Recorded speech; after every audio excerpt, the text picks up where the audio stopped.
போகிறது பருப்பு பாயாசம். அது எப்படி செய்கிறதுன்னு பார்க்கலாம். ஒரு 3 கரண்டி அளவு பச்சை பயிரை நல்லா பொன்னிறமாக வறுத்துக்கோங்க. ரொம்ப வறுபடக்கூடாது. இந்த மாதிரி பொன்னிறமாக வந்தோடனே இதை ஆஃப் பண்ணிவிட்டு இதை அப்படியே குக்கருக்கு மாற்றிடலாம். ஒரு டம்ளர் வாஷ் பண்ணிவிட்டு அதையும் ஆட் பண்ணிக்கோங்க. 2 விசில் விடுங்க.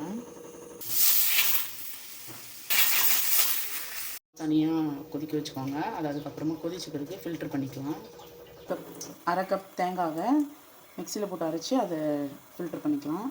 இப்போ பாருங்கள், வெந்த உடனே அப்படியே கண்ணாடி மாதிரி வச்சு ஜவ்வரிசி. இப்போ வந்து நம்ம ஃபில்ட்ரு பண்ணி வச்சுருந்த தேங்காய் பாலை ஆட் பண்ணிக்கலாம்.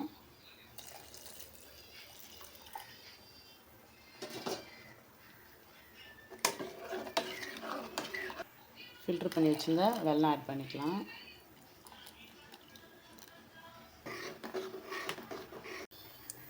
முந்திரி, திராட்சை, ஏலக்காய் எல்லாத்தையும் நெய் விட்டு லைட்டாக வறுத்துக்கோங்க.